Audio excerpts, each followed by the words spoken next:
तीसरा हम जो नियम है जो हमें ध्यान रखना जब हम पढ़ते हैं भविष्यवाणी, वो ये है कि हर एक भविष्यवाणियाँ, जितनी भी भविष्यवाणियाँ हैं,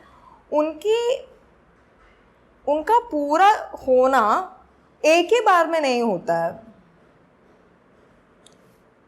एक ही भविष्यवाणी का जो वचन है उसके भी 2-3 बार हम देख सकते हैं कि उसका पूरा होना होता है। इसको बोलते हैं हम law of dual fulfilment. Her prophecy का ड्यूअल फुलफिलमेंट होता है। ड्यूअल फुलफिलमेंट मतलब, ड्यूअल मतलब 2 बार, फुलफिलमेंट मतलब पूरा होना, यानी कम से कम 2 बार तो वो हाँ पूरा होता है, फिर दूसरे हाँ एक वे में पूरा होता है, फिर पूरा होता और है, धीरे धीरे करके पूरा होता है। पहले उसका एक थोड़ा सा भाग पूरा होता है, उसके बाद फिर और भाग पूरा होता है, और फाइनली वो पूरे तरीके से पूरा होता है। जैसे, और हम इसको ऐसे इंग्लिश में हम बोलते हैं कि किलिंग 2 birds with 1 stone, कि एक ही पत्थर से 2 पक्षियों को मारना, या एक तीर 2 निशान। परमेश्वर का जो भविष्यवाणी वाले वचन है वो इसी प्रकार है कि एक ही वचन से बहुत सारी चीजें होंगी।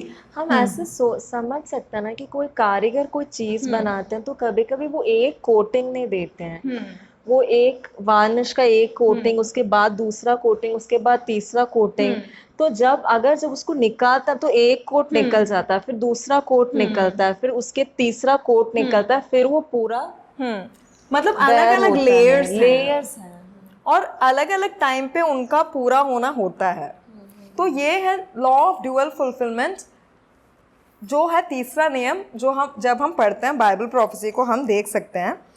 और ये जो मैं अपने मन से ही नहीं बोल रही, हम नए नियम में भी हम देखते हैं कि प्रेरित पौलुस कैसे पुराने नियम के प्रोफेसीज जो हैं, पुराने नियम की जो भविष्यवाणियाँ, उसको कैसे वो समझते हैं, उसका अर्थ वो कैसे निकालते हैं। हम अब कुछ एग्जाम्पल्स देखेंगे इसके भी। जैसे कुछ भविष्यवाणियां हैं जो हम देखते हैं कि पुराने नियम में इज़राइल देश के लिए दिए गए थे, और ये इज़राइल देश के लिए ये पूरा होगा। बट ये वो जो भविष्यवाणियां हैं वो चर्च, कलीसिया के लिए ऑलरेडी पूरी हो चुकी हैं। तो promises to Israel are fulfilled in the church already। वो एक लेयर हाँ, हो वो गया है। एक लेयर उसका पूरा हो गया है। तो इसके हम अब कुछ उदाहरण पढ़ेंगे हम, और इसका कॉन्सेप्ट भी हम पढ़ सकते हैं। रोमियो का 11 का 17 पढ़ो, उसमें पौलुस कहते हैं कि जो इज़राइल है वो एक जैतून के पेड़ के समान है, और जैतून के पेड़ के कुछ शाखाएं जो हैं, कुछ ब्रांचेस जो हैं, उनकी कुछ डालियां हैं, वो उन्होंने विश्वास नहीं किया, इसलिए वो उस पेड़ से कट के गिर गए। पर पौलुस कुछ कहते हैं वहां पर यदि कुछ डालियां तोड़ दी गई और तू जंगली जैतून होकर उनमें साटता गया और जैतून की जड़ की चिकनाई का भागी हुआ है, तो डालियों पर घमंड न करना। वो कहते हैं कि जैतून, हम जो हैं वो यहाँ पर गैर यहूदियों की बात कर रहे हैं, कि जंगली जैतून जैसे हम थे, पर हमको सारथा गया, ग्राफ्ट कर दिया, हमको लेकर वो जो जैतून के पेड़ है उसमें लगा दिया गया, जोड़ दिया गया, और उसकी चिकनाई का हम अभी आनंद उठा सकते हैं। जो fatness of the olive tree है उसको हम एंजॉय करते हैं। यानी इज़राइल के बारे में कुछ भविष्यवाणियां जो इज़राइल देश को बोला गया था, वो आज हमारे लिए भी लागू हमारे लिए फुलफिल हो चुकी हैं, हमारे में पूरी हो गई हैं। और हम पढ़ते हैं गलातियों का 6 का 16 पढ़ो। जैसा और एक ये भी हम बोल सकते हैं ना कि दाऊद वो जो गाते हैं कि यहोवा मेरे चरवाहा हैं, मुझे कोई बात की घटी नहीं, उसको हम अभी एंजॉय कर रहे हैं। और उस साम्स, वो लाइन ऑफ साम्स में आगे पीछे उसमें बहुत इज़राइल के रिलेटेड भविष्यवाणियां हैं, हम देखते हैं। बेसिकली 22 के बाद जो 23 के बाद 24th साम जो है, साम 24, वो आने वाले इज़राइल के बारे में है, इज़राइल के उद्धार के बारे में। 6:16 गलेशियन 6:16 जितने इस नियम पर चलेंगे उन पर और परमेश्वर के इज़राइल पर शांति और दया होती रहे। यहाँ पर प्रेरित पौलुस कलीसिया को कहते हैं परमेश्वर का इज़राइल, और हमें पता है कि हम इज़राइली नहीं हैं, पर हम क्या इज़राइल ऑफ गॉड, हम परमेश्वर के इज़राइल हैं। जो कलीसिया है वो परमेश्वर का इज़राइल बन चुका है। तो इज़राइल के लिए कुछ परमेश्वर ने जो भविष्यवाणियाँ की थी वो परमेश्वर के इज़राइल यानी कलीसिया में पूरी हो जाती है। हम इब्राहिम के आत्मिक वंशज हो वंश चुके हैं। हैं। इज़राइल जो है देश, इज़राइल देश, वो इब्राहिम का शारीरिक वंश है। तो हम एक एग्जाम्पल देखते हैं, पुराने नियम का एक भविष्यवाणी हम पढ़ेंगे और उसी को हम नए नियम में पढ़ेंगे कि प्रेरित उसको कैसे उसका अर्थ निकालते हैं कि ये कलीसिया में पूरा हुआ है। जोएल पढ़ते हैं, जोएल 2:28-32 पढ़ो। जोएल के दूसरे अध्याय में वो भविष्यवाणी देते हैं कि इज़राइल पे परमेश्वर कैसे अपने पवित्र आत्मा को उंडेलेंगे और क्या होगा। जोएल 2:28-32 उन बातों के बाद मैं सब प्राणियों पर अपना आत्मा उंडेलूंगा। तुम्हारे बेटे बेटियां भविष्यवाणी करेंगी और तुम्हारे पुरनिये स्वप्न देखेंगे और तुम्हारे जवान दर्शन देखेंगे। तुम्हारे दास और दासियों पर भी मैं उन दिनों में अपना आत्मा उंडेलूंगा। मैं आकाश में और पृथ्वी पर चमत्कार अर्थात लहू और आग और धुएं के खंभे दिखाऊंगा। यहोवा के उस बड़े और भयानक दिन के आने से पहले सूर्य अंधियारा होगा और चंद्रमा रक्त सा हो जाएगा। उस समय जो कोई यहोवा से प्रार्थना करेगा वह छुटकारा पाएगा। और यहोवा के वचन के अनुसार सिय्योन पर्वत पर और यरूशलेम में जिन बचे हुओं को यहोवा बुलाएगा वे उद्धार पाएंगे। यहाँ पर वो हम देखते हैं सिय्योन पर्वत और यरूशलेम की बात करते हैं, जो क्लियरली ये इज़राइल के लोगों के लिए है। आज के दिन आप और मैं, हम इंडिया में बैठे हैं, हम सिय्योन पर्वत पे, वो एक्चुअल जो इज़राइल के देश में हम नहीं हैं कि वहाँ पर जाके हमारा उद्धार होगा या वहाँ पर जाके पवित्र आत्मा उंडेले जाएंगे। ये जो जोएल की जो भविष्यवाणी है वो इज़राइल के लिए है। पर उसी चीज़ को हम देखते हैं कि पेंतेकोस्त का जब दिन आया, हम प्रेरितों के काम का दूसरे अध्याय में हम देख सकते हैं, 16, 17 और 18 पढ़ो। परंतु यह वह बात है जो योएल भविष्यद्वक्ता के द्वारा कही गई थी। परमेश्वर कहता है कि अंत के दिनों में ऐसा होगा कि मैं अपना आत्मा सब मनुष्यों पर उंडेलूंगा और तुम्हारे बेटे और तुम्हारी बेटियां भविष्यवाणी करेंगी। ओके, ठीक है, इसमें 17, 18 भी हम पढ़ सकते हैं। और वो योएल का जो भविष्यवाणी है उसी को अभी जो पेंतेकोस्त के दिन में जो नए यीशु मसीह में जो नए विश्वासी थे, ये हम देख सकते हैं कि ये कलीसिया का आरंभ था। और प्रेरित पत्रस वो भविष्यवाणी को कलीसिया के आरंभ में उस कलीसिया को बोल रहे हैं कि हो गया है, हो गया है। और स्पेशली उसी अध्याय में 39 वर्स पढ़ो, जो बोलते हैं वो पत्रस बोलते हैं, क्योंकि यह प्रतिज्ञा तुम और तुम्हारी संतानों और उन सब दूर दूर के लोगों के लिए भी है जिनको प्रभु हमारे परमेश्वर अपने पास बुलाएगा। दूर दूर के लोगों को भी उन्होंने इसमें शामिल कर दिया है। यानी कलीसिया में जो गैर यहूदी हैं उनको भी वो इस भविष्यवाणी में उन्होंने शामिल कर दिया है कि वो उनके लिए भी है। और ये जो भविष्यवाणी है, योएल का जो भविष्यवाणी है, हमें पता है कि आने वाले दिनों में ये इज़राइल के देश के लिए भी ये पूरा होगा। इज़राइल का देश जब परमेश्वर यीशु मसीह वापस आएंगे, वो उनको पता चलेगा कि यही हमारे मसीहा हैं। जब वो मन फिराएंगे तब परमेश्वर की पवित्र आत्मा उन पे उंडेला जाएगा, जो योएल में उन्होंने बोला था। पर वो उसका एक पूरा होना ऑलरेडी हो चुका है कलीसिया में, एक फुलफिलमेंट हो गया है और एक फुलफिलमेंट बाकी है उसी वचन का। ऐसे ही हम दूसरा एक एग्जाम्पल हम पढ़ सकते हैं, ये तो बहुत फेमस है, यशाया का 53 में हम 4 और 5 में हम पढ़ सकते हैं कि यीशु मसीह के बारे में वो एक भविष्यवाणी है। वो भी एक्चुअली यीशु मसीह के कष्टों के बारे में उसको अगर हम पढ़ेंगे तो हमें वो पता चलेगा कि वो एक्चुअली अंतिम दिनों में वो इज़राइल उस चीज को कह रहा है। वो पूरे यशाया का जो 53 है वो इज़राइल अंतिम दिनों में ऐसे कह रहा है। इज़राइल का गीत है। हाँ, इज़राइल जब मन फिराता है वो गीत है कि हमने सोचा कि उसके पापों के कारण वो मरा, लेकिन हमारे लिए हमने उसको तुच्छ माना। और उस टाइम पे हमें पता है कि हमने मुंह मोड़ लिया। हाँ, उस टाइम पे मतलब वो इज़राइल के लोग ही उस गीत को गा रहे हैं, क्योंकि उस टाइम पे जो कलीसिया थी या जो लोग विश्वास करते थे उन्होंने मुंह नहीं मोड़ा, उन्होंने यीशु मसीह को स्वीकार किया। तो वो लोग नहीं कह रहे हैं, मतलब हम लोगों का वो गीत नहीं है। वो जो आने वाले दिनों में वो इज़राइल जब मन फिराएगा तब वो गीत को वो गाएंगे। उसको यशाया ने पहले ही लिख के रखा है।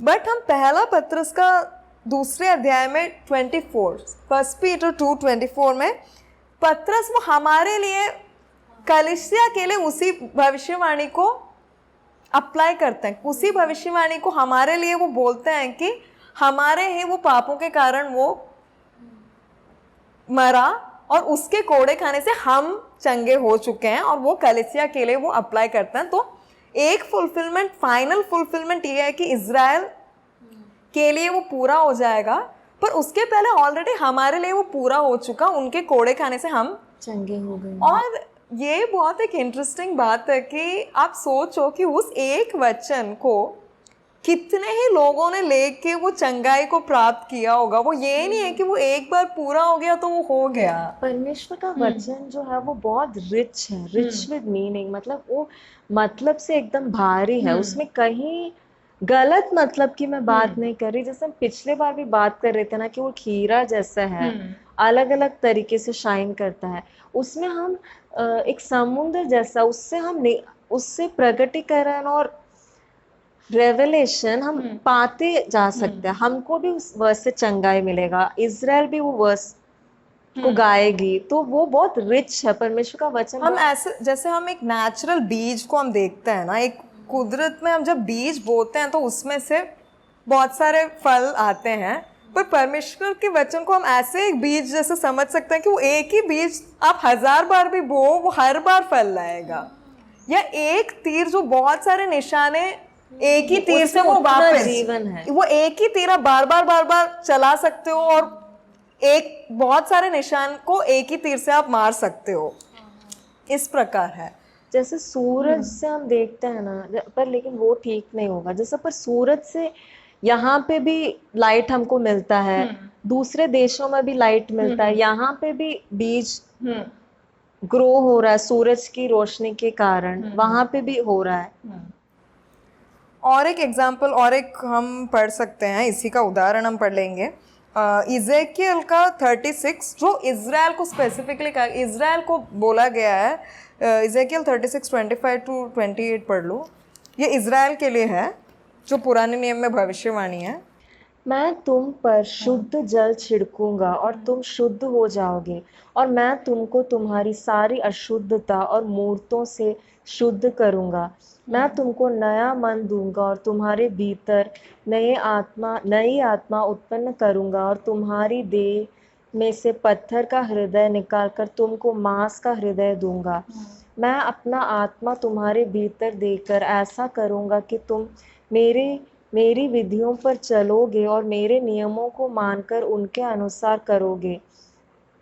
तुम उस देश में बसोगे जो मैंने तुम्हारे पितरों को दिया था, और तुम मेरी प्रजा ठहरोगे और मैं तुम्हारा परमेश्वर ठहरूंगा। ओके, उस देश में बसोगे करके इस वचन में लिखा है, मतलब ये इज़राइल के लोगों को के लिए ये भविष्यवाणी कह रहे हैं इज़ेकियल।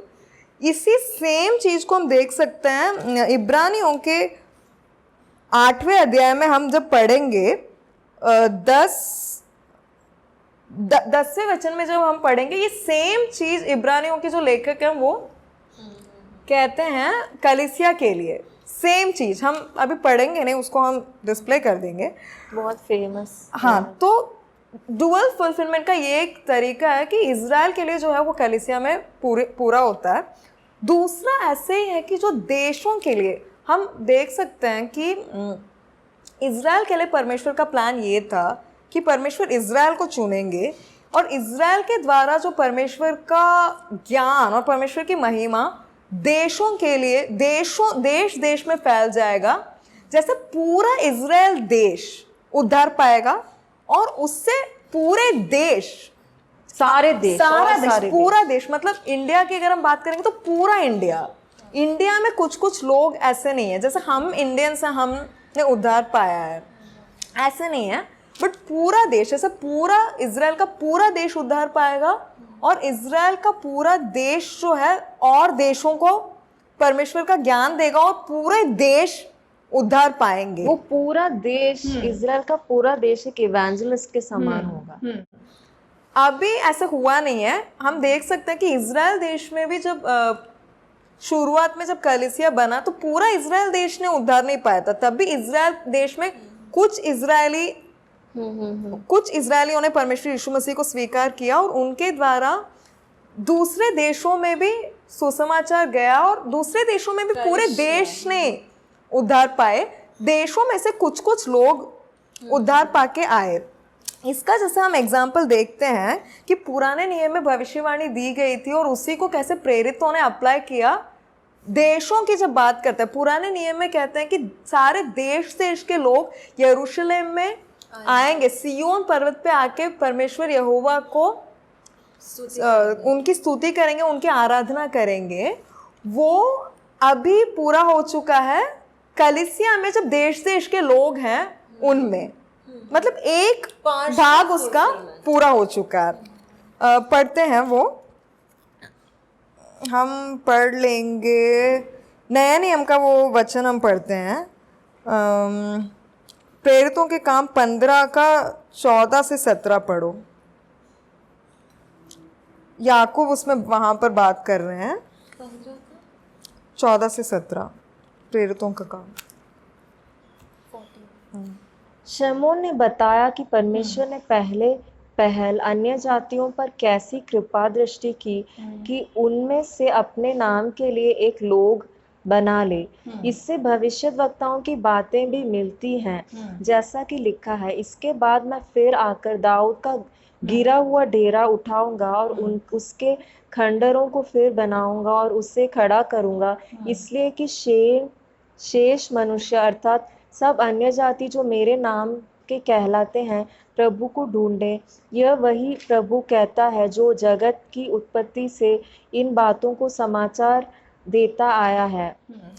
ये जो वो कोटेशन दे रहे हैं वो पुराने नियम में आमोस में है, 9 का 11 से 12 में आमोस कहते हैं ये सेम चीज़। वो कहते हैं कि दाऊद के जो गिरे हुए तंबू को मैं उठाऊंगा और जो देश देश के जो लोग हैं वो आएंगे यरूशलेम में। पर उसी चीज़ को यहाँ पर हम देख रहे हैं कि याकूब उसको कह रहे हैं किसके बारे में, जो कलीसिया में अलग अलग देश से जो लोग आए हैं कलीसिया में, उसके लिए भी वो लागू करते हैं कि उनमें भी वो पूरा हुआ है। ऐसे ही हम और देख सकते हैं कि रोमियों का 15 का 9 और 10 हम पढ़ते हैं। रोमियों का 15, 9 और 10, और उसी का हम पढ़ेंगे कि पौलुस वो उसमें कुछ चीज़ों को कह रहे हैं जो कलीसिया में जो अलग अलग देश में से जो लोग आए हैं गैर यहूदी, उसका वो पुराने नियम में वो बता रहे हैं कि पुराने नियम में कहाँ लिखा। और जब हम पुराने नियम में पढ़ेंगे तो हम देख सकते हैं कि वो पूरे देशों की बात कर रहे हैं। एक्चुअली जब गैर यहूदी लोग पहले प्रभु को स्वीकार करने लगे तो जो यहूदी क्रिश्चियंस थे वो बहुत चकित हो गए, क्योंकि उनको पता नहीं था कि ये उद्धार अन्य जातियों के लिए भी। हम देखते हैं ना कि पतरस जाते हैं कुरनेलियुस के घर और वो जब अन्य भाषा में बोलने लगता है वो बहुत चकित हो जाते हैं कि क्या उद्धार परमेश्वर ने गैर यहूदियों के लिए, अन्य जातियों के लिए भी रखा है क्या। तो उनको कैसा पता चला कि ये प्रभु की इच्छा है, क्योंकि वो वचन में था, वो इन भविष्यवाणियों में था, इसीलिए उन्होंने बताया। read 59 and 10 Romans 59। और अन्य जातीय भी दया के कारण परमेश्वर की स्तुति करें, जैसा लिखा है, इसलिए मैं जाति जाति में तेरा धन्यवाद करूंगा और तेरे नाम के भजन गाऊंगा। फिर कहा है, हे जाति जाति के सब लोग उसकी प्रजा के साथ आनंद करो। और फिर हे जाति जाति के सब लोगों प्रभु की स्तुति करो, और हे राजे राजे के सब लोगों उसे सराहो। 12 भी पढ़ो। और फिर यशायाह कहता है, यशय की एक जड़ प्रकट होगी और अन्य जातियों का हाकिम होने के लिए एक उठेगा, उस पर अन्य जातियां आशा रखेंगी। यशायाह ने जो लिखा है, अन्य जातियों के लिए भी वो यशी जैसी का रूट यानी दाऊद का वो एक संतान निकलेगा और उन पे अन्य जाति लोग भी आशा रखेंगे। और हम लोग इसका पुराना नियम के एक दो वचन को पढ़ लेते हैं। जैसे 9 वचन जो है अभी जो हमने पढ़ा वो हम देख सकते हैं भजन संहिता 18 का 49 में है।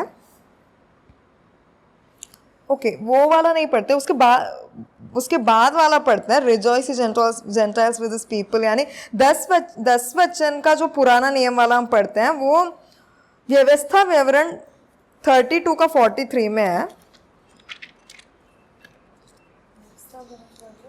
32 का 43 व्यवस्था विवरण 32 जो है वो पूरा मूसा का एक गाना है जो इज़राइल के बारे में है कि इज़राइल के साथ क्या होगा। वो परमेश्वर की बात नहीं मानेंगे तो वो स्कैटर हो जाएंगे, परमेश्वर उनको अलग अलग देशों में उनको फैला देंगे, बिखेर देंगे। उसके बाद फाइनली वो मन फिर आएंगे और परमेश्वर ने जैसे उनको बिखेरा ऐसे ही वापस एक एक करके उनको उस देश में वापस लेके आएंगे। तो उसके एंड में ये वचन हम पढ़ते हैं 32 का 43, हे जाति जाति के लोगों उसकी प्रजा के साथ आनंद मनाओ, क्योंकि वह अपने दासों के लहू का पलटा लेगा और अपने द्रोहियों को बदला देगा और अपने देश और अपनी प्रजा के पाप के लिए प्रायश्चित देगा।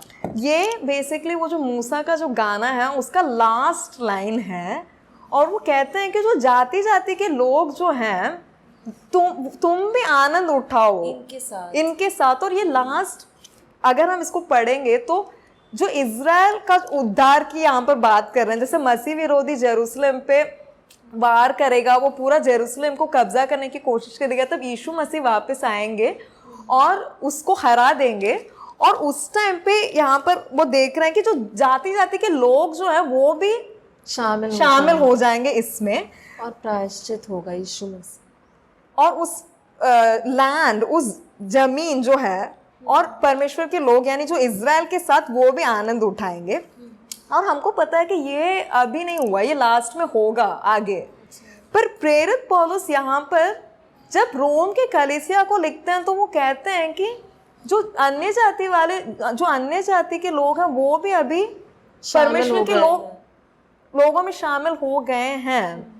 जबकि यहाँ पर हमको क्लियरली पता चल रहा है कि ये अभी तक पूरा नहीं हुआ, ये भविष्य में पूरा होगा आने वाले दिनों में, है ना, क्योंकि अभी ये सब चीजें हुई नहीं है, पार्शियल फुलफिलमेंट हो गया है। पर फिर भी प्रेरित पौलुस ने उस भविष्यवाणी को कलीसिया के जो अन्य जाति लोग हैं जो अलग अलग देशों में से आए हुए हैं उनके लिए अप्लाई किया है। और जो 12 वचन हमने पढ़ा था वो एक्चुअली यशायाह में है, यशायाह 11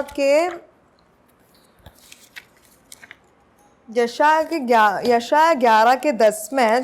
उस समय यशायाह की जड़ देश देश के लोगों के लिए एक झंडा होगी, सब राज्यों के लोग उसे ढूंढेंगे और उसका विश्राम स्थान तेजोमय होगा। ये एक्चुअली इसमें अगर हम आगे पढ़ते हैं ना 9 वचन 8 वचन ये सब हम पढ़ते हैं, ये एक्चुअली बहुत क्लियर है कि अभी तक ये सब हुआ नहीं है। यहाँ पर रेन की बात करें, हाँ, यहाँ पर जैसे लिखा है कि वहाँ पर जो लायन जो शेर होगा और जो मेमना होगा वो साथ में लेटे रहेंगे, कोई भी चीज़ किसी को भी हानि नहीं होगी, कोई भी चीज़ मेरे परमेश्वर का माउंटेन वो पवित्र जो पर्वत पे कुछ भी नाश करने वाला कुछ भी चीज़ नहीं होगा हमको। पर ये हमें पता है कि अभी तक हुआ नहीं है। अभी भी शेर एक मेमने को देखेगा तो वो उसको खाने का ही कोशिश करेगा। तो ये वाला जो वचन है वो एक्चुअली आने वाले दिनों में पूरा होगा, पर प्रेरित पौलुस हम देखते हैं कि वो किसके लिए उसको बता रहे हैं। कलीसिया में जो लोग, दूसरे लोग जो आ चुके हैं ऑलरेडी यीशु मसीह के पास, पूरे देश नहीं पर दूसरे देशों में से जो एक लोग, जैसे आप और मैं हैं, जैसे हम भारतीय हैं, उनके लिए उन्होंने इस भविष्यवाणी को लागू किया कि ये हो चुका है। तो डुअल फुलफिलमेंट का लॉ हम देखते हैं।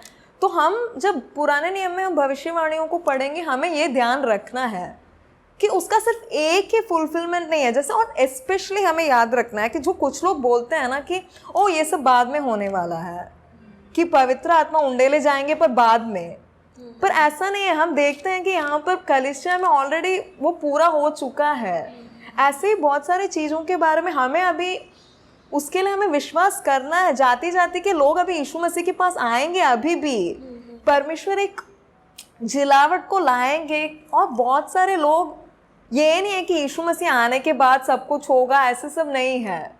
अभी भी ये जो भविष्यवाणियां आज के दिन में भी ये पूरी हो रही हैं। जैसे पवित्र आत्मा अभी भी देश देश के लोगों पे उंडेले जाएंगे, अभी भी ये हो रहा है।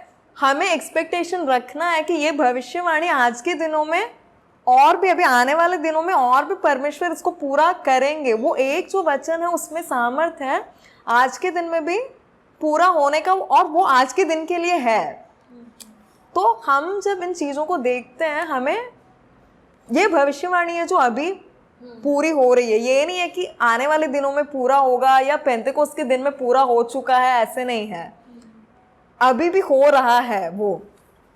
और तो इसमें हम और एक चीज़ भी देखते हैं कि हर भविष्यवाणी का एक तुरंत पूरा होना एक है और एक फाइनल फुलफिलमेंट है। मतलब तुरंत भी कुछ भाग उसका पूरा होता है और कुछ भाग जो है वो बाद में, जैसे पहला लेयर, फिर दूसरा लेयर, तीसरा लेयर।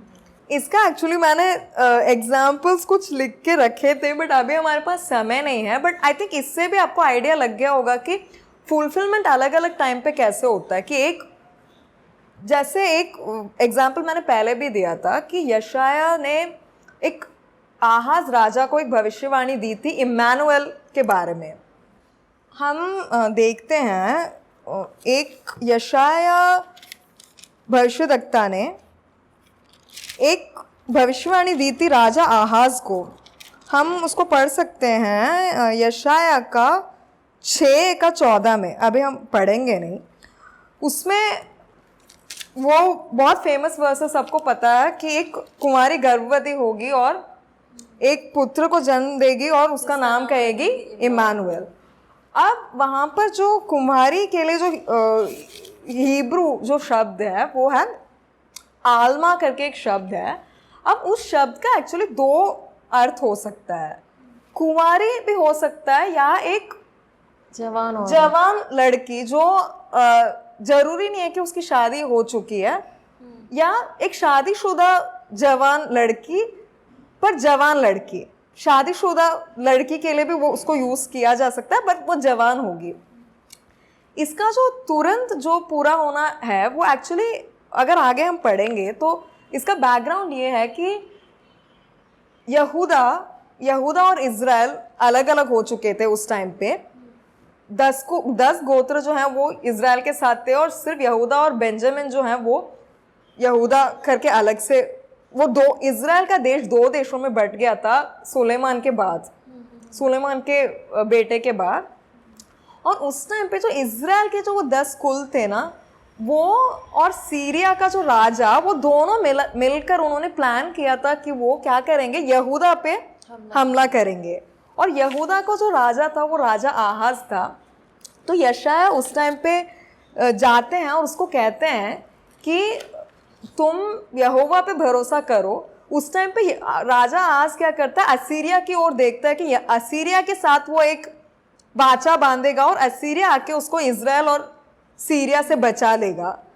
तो यहाँ पर यशाया कहते हैं कि देखो कुछ ही सालों में, वो एग्जैक्टली एक टाइम भी कहते हैं कि 65 ईयर्स में सीरिया का जो कैपिटल है वो डमास्कस है, और इज़राइल उस टाइम का जो कैपिटल है वो समारिया था। कि दमास्कस और समारिया दोनों ही और 65 ईयर्स में एकदम ख़त्म हो जाएंगे, इसलिए तुमको उनसे डरने की ज़रूरत नहीं है। पर यहाँ हम देखते हैं कि राजा आहाज ने एक्चुअली पर पहले ही सोच लिया था कि वो यहोवा पे भरोसा नहीं करेगा, वो एक दुष्ट राजा था, हम पढ़ सकते हैं।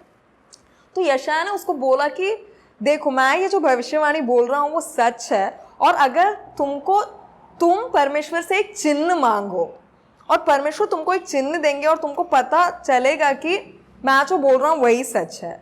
पर राजा आज इतना दुष्ट था कि उसने बोला कि मैं परमेश्वर से कुछ चिन्ह नहीं मांगूंगा, क्योंकि उसने पहले से डिसाइड कर लिया था कि मैं यहोवा पे मैं भरोसा मैं नहीं रखूंगा।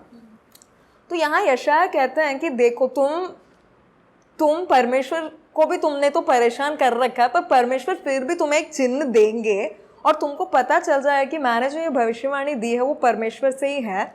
और यहाँ पर वो कहते हैं कि एक कुंवारी गर्भवती होगी। कुंवारी मतलब यहाँ पर एक्चुअली कुंवारी करके ट्रांसलेट किया है, बट इसका ट्रांसलेशन ये भी हो सकता है कि एक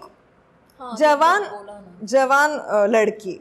और उस टाइम पे हम देखते हैं कि जो कल्चर था उस टाइम के समाज में, जो लड़की जो मतलब अगर बेटा बेटी कोई भी होता था तो उसका नामकरण जो होता था वो जो पिता है वही नाम देते थे बच्चे का सिर्फ। और अगर माँ नाम देती है तो वो सिर्फ जो राजा के जो कॉन्क्यूबाइंस होते हैं ना, मतलब राजा लोगों की एक तो पत्नी होते हैं और भी उनके और भी लोग होते हैं, मतलब कॉन्क्यूबाइंस। हाँ, सिर्फ वो कॉन्क्यूबाइंस जो है वो पत्नी जैसे ही, पर लीगली पत्नी नहीं। हाँ। वो भी राजा के महल में ही रहते थे। सुलेमान के हम देखते हाँ, बहुत सारे थे।